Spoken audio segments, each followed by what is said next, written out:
I'm going to here to tell you right now that there is tons of alternative energies out there. The reason we don't have it is because the big guys have not figured out how to get a monopoly on it.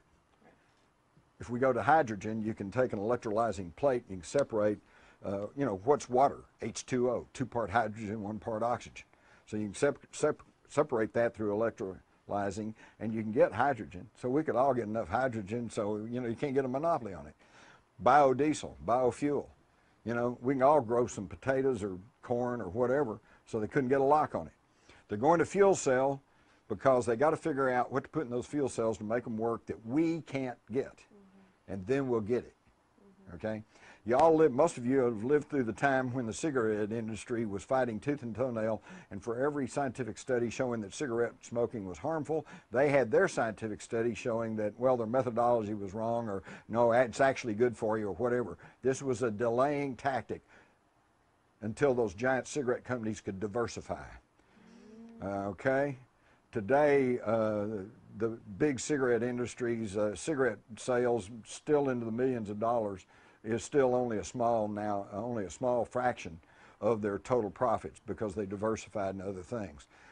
We're in the middle of this now with petroleum. They know the writing's on the wall. They know we need to get away from this, but they've got to drag it out until they can diversify and find a new technology to go with.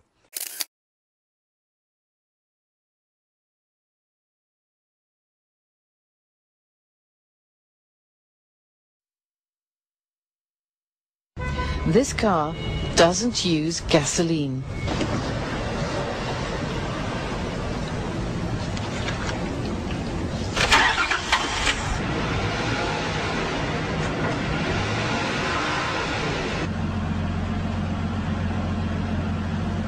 The exhaust is mostly just water vapor. The car discharges no carbon dioxide, a cause of global warming.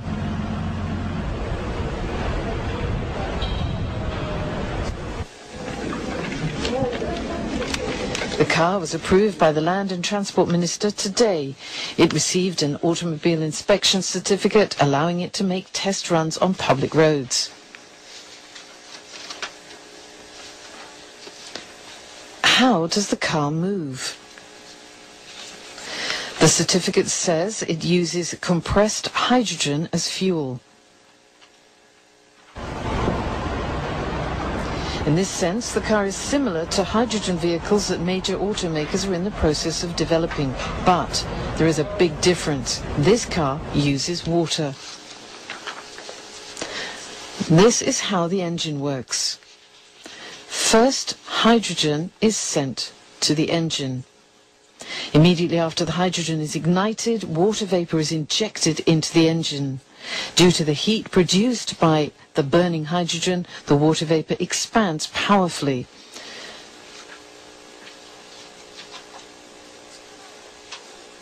The car runs on steam power. The developer says that using water as fuel has long been one of mankind's dreams. He says this car is the first step to realize that dream. Running a vehicle on hydrogen and water is a new idea, and this is the first hydrogen water vehicle to be issued a state certificate for safety.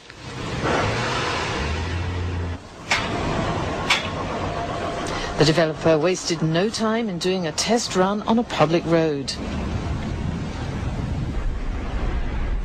The company says the car can travel 150 kilometers on a full tank of hydrogen. It can reach a speed of 180 kilometers per hour. The vehicle will undergo test runs on public roads for 2 years. The Land and Transport Ministry will use data collected during the 2-year test period to decide whether the vehicle can be approved for mass production.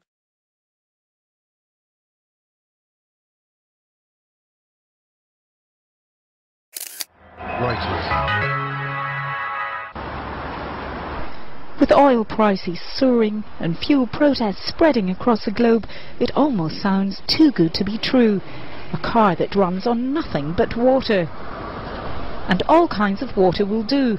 River, rain or sea, they all make this car mobile. Even tea works. Japanese company Genpax unveiled the eco-friendly vehicle in Osaka. Once water is poured into the car's tank, an energy generator takes hydrogen from the water, releasing electrons that power the car. The main characteristic of this car is that no external input is needed. The car will continue to run for as long as you have a bottle of water inside for you to add from time to time. According to Genpax, a litre of water will keep the car running at a speed of 80 kilometers for around an hour. The company hopes to go into mass production with a Japanese manufacturer. With car users around the world looking for alternative fuels to power their vehicles, Genpax may well have the solution they've been looking for. Michelle Kalal-Al-Khoury, Reuters. Turn the machine on. Denny Klein fires up his hot new invention. His machine emits a flame that feels only slightly warm to the touch. But watch what happens when he touches anything else. Instantaneously, I can burn a hole right down through the center of that brick. The flame instantly turns hotter than the surface of the sun. Heat so intense it takes only seconds to literally burn a hole through charcoal. 3 seconds turns a brass ball to glowing liquid metal. Tungsten lights up like a sparkler. Steel, lead, and other metal slices on contact. Yet the tip of the welder stays cool to the touch. No other gas will do this. Denny Klein uses an alternative fuel source once thought impossible. He says people still have trouble believing him when he reveals his liquid fuel. Water. Take water and electricity, and we break it down through our very unique electrolysis process. Klein has just patented his process of converting H2O to HHO, producing a gas that combines the atomic power of hydrogen with the chemical stability of water. It turns right back to water. You can see the water running off of this. Klein originally designed his water-burning engine for cutting metal. He thought his invention would replace volatile acetylene in welding factories. Then one day, as he drove to his laboratory in Clearwater, he thought of another way to burn his HHO gas. On a 100-mile trip, we use about 4 ounces of water. Klein says his prototype 1994 Ford Escort can travel exclusively on water, though he currently has it rigged to run as a water and gasoline hybrid. Simply speaking, it can change the world by reducing our dependence on fossil fuels. These are equivalent to our... Pete Dominici is helping Klein take his hydrogen technology patents from a 2-room office in Clearwater to consumer markets around the world. You know what? Microsoft came out of nowhere, came out of the garage. Why not hydrogen technologies? The duo is already in negotiations with one U.S. automaker and the U.S. government. Their plans have grown from basic welding with water to powering the entire world from the safest and cleanest fuel on Earth. Craig Patrick, Fox News. Members of Congress recently invited Denny Klein to Washington to demonstrate his technology. Now his company is currently developing a Hummer for the U.S. military that can run on both water and gasoline. So far, his water-powered engines have passed all performance safety inspections, so all systems appear to be go right now, and gives new meaning to the term running water. You just have to hope that water prices don't go up like the gas. You have heard it often, cars don't run on water. Well, what did they do? One man has shown CVM a prototype of a device that can power vehicles, not by hydrocarbons, but by H2O. Nika Lewis looks at what is driving one Jamaican to innovate. He can turn water into gas. Gas for cars, that is. Inventor and research developer Harlow Main is the brain behind the Mainex H2 Flex machine, which he says is the answer to our gasoline woes. The technology, which seeks to extract hydrogen gas from substances such as water and pee, among others, is gaining attention on the international scene as an alternative to the unpredictable gas prices and a resource many fear is on the verge of depletion. He has been working with scientists in California and China for the past 5 years, but has not abandoned his Jamaican roots as he filters his research home. He tells us how his latest invention can help revolutionize the gas markets. The unit in the back converts water, aluminum, and lye, which is caustic soda, into hydrogen gas on demand. The hydrogen gas travel up into the fuel intake, the intake manifold of the engine, where it is combusted, power in the vehicle, giving you 130 octane, more power, more speed, and it also cleans the engine. The gas meter on E, he explained how he has been using the device to drive for hours before refilling with either clean or dirty water. Some onlookers in awe had questions of their own as they viewed the technology in action. Almost unbelievably, the engine ran smoother, some exclaimed, but others were concerned about the safety of this device. No, it won't explode because there's no oxygen in the container.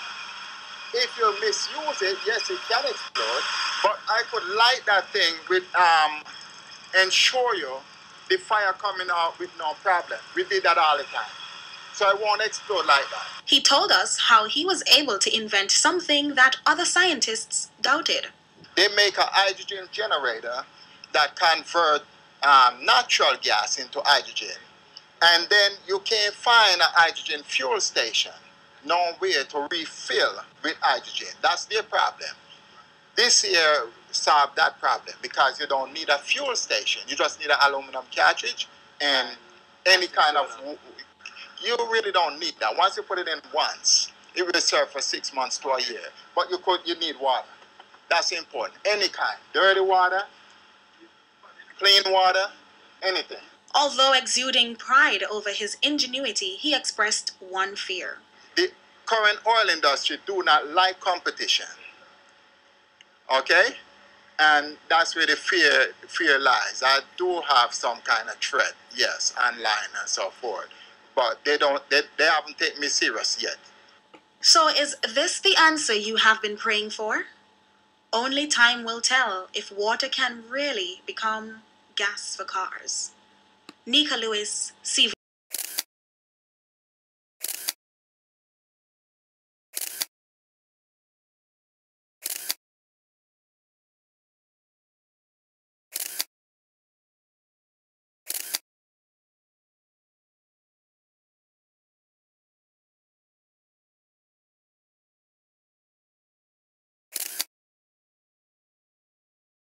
Your job, the clothes you wear, your gender, the country you were born in, the music you listen to, your family. These are all important components of your identity, of who you are. Not really. Your job is what you do to make a buck because we need money to survive in this mining colony. Those are the rules of society, and to function in society you need money. But your job is not you. The clothes you wear don't represent your individuality, either. The fashion industry is basically this. People wear t-shirts with corporate logos, for example, because they are led to believe it expresses their individuality. But the truth is they go around wearing this t-shirt complete with corporate brand logo and advertise the company. It's not even like they're getting paid to do it. They're paying exorbitant amounts of cash to do it. Your gender or race happens to be the body your soul is inhabiting while you're experiencing the earth plane. After you die, does your soul have genitals? You don't. The country you were born in are just imaginary lines drawn on the map by some Illuminati piece that died hundreds of years ago. Who you are is much more than can be described or labeled. Labeling is a way of oversimplifying. You're too complex to be labeled. Don't let them do it to you.